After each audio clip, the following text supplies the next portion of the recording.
The Canadian mafia, as it's been for several years now, has been experiencing a power struggle, specifically within the Rizzuto family.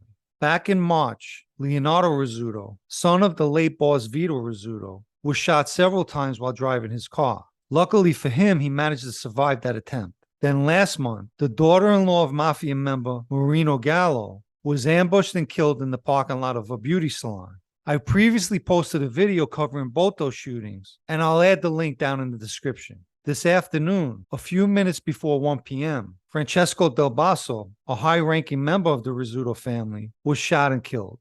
The hit took place in the parking lot of the Monster Gym, located on St. Regis Boulevard, near Deacon Avenue in Montreal. Del Balso was suspected in the attempted murder of Leonardo Rizzuto. In fact, after the attempt, he was stopped at a Montreal airport, attempting to leave the country and travel to Italy, but was stopped by the police. He was arrested but let go, but not before they seized his passport. Obviously, his trying to leave Canada was the result of the failed attempt on Rizzuto. Supposedly, Del Balso knew his days were numbered. In recent months, 2 prior attempts were made on his life. In January of this year, a car in a parking lot was sprayed with bullets, but it turned out it was the wrong car, and it was Del Balso that was the target. University professor and organized crime expert Antonio Nicaso had the following to say in regard to the latest shooting.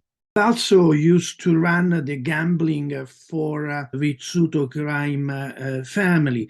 He had some special skill and expertise to run gambling and legal betting.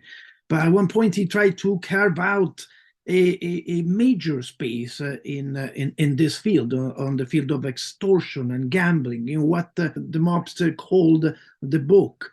And it's the list of revenues from those 2 profitable business, and ended up clashing with the organization leaders. We learned that he was a suspect in the attempted murder of Leonardo Rizzuto. He had some important connection with the Hells Angels, and he attempted at one point to expand the control over certain illicit activities in Quebec City. So he was a senior member of the Rizzuto crime family, and this murder confirms that the Montreal War is not yet over, and the power vacuum caused by the death of Vito Rizzuto continues to provoke violence among the various factions of what was once the most powerful mafia family in Canada. Del Balso has been linked to bikers with the Montreal chapter of the Hells Angels. Also, this past March, the Quebec Provincial Police executed search warrants for the houses of several Hells Angels, and Del Balso's house was targeted as well. As Antonio Nicaso pointed out, it's likely Del Balso made a move to seize power in Montreal, and he attempted this with the help of the Hells Angels. Police investigations revealed him threatening people on phones, which he knew were most likely recorded. In one recorded conversation, Del Balso was heard calling a tour rental company to collect money. When the person on the other end of the phone asked who was threatening him, Del Balso responded that he was the guy that's going to make you eat out of a straw for 6 months if you don't pay him.